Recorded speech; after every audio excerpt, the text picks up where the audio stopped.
ازدواج ما نزدیک شده. میخوایم که همه گیره دعوت بکنیم و یک محفل بسیار باشکوه بگیریم. حالا کی را باید دعوت کنیم؟ مردها، زنها یعنی زن و شوهر باید باشن. اونا رو دعوت کردیم. خب البته در بینشون مجردها هم باید باشن. خانم ها باید چه بپوشن؟ یک واضحه چه قسم سوال است که آدم باید بپرسه. خانم ها باید لباسایی بپوشن که تخته پشت، پیشرو، قول، پای، همه چیز باید معلوم باشه.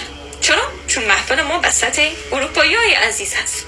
خب کمرمین ما کی باشه یا فیلم بردار ما کی باشه؟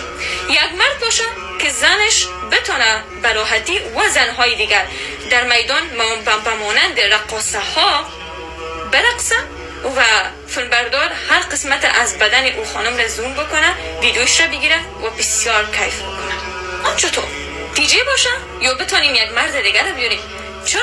یک 4-5 تا مرد که بود یک مرد دیگه چی فرق میکنه؟ اشکال نداره. بله یک آوازخوان مرد دعوت میکنیم که او هم بیاید بخونه و زنای ما بسیار به افتخار پیشش برقصه و هم سیل کنه و بگه که واه واه من دیدم که زن تو بسیار مقبول رقص کرد، من دوباره آهنگ میخوانم و دوباره زن تا بیار که برای من رقص بکنه و از دیدنش، از تماشا کردنش کیف خود را ببره.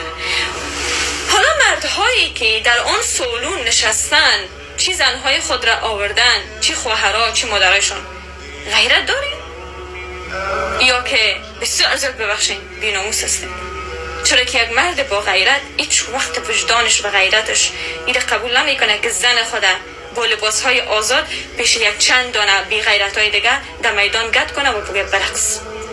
و حالا شما زنها، شما زنایی که در چونی محافل حضور پیدا میکنین، خود آراسته میکنین، خود بسیار زیبا جور میکنین، لباسهای آزاد به تنتان میکنین و به بسیار سر بلند و به افتخار و بسیار کشفش وارد او سالون میشین و دوست دارین که زیباتر به نظر برسین.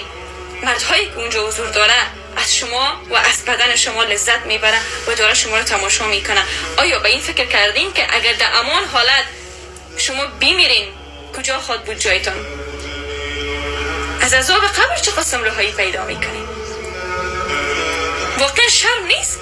یک زن با حیا هیچ وقت بدن خود برهنه نمی کنه، هیچ وقت خود را به یک مرد نامحرم آراسته نمی کنه و هیچ وقت یک زن با حیا پیش روی یک چند دانه بی غیرت دیگه در میدان گت نمیشه و بدن خود در لرزه در نمیاره.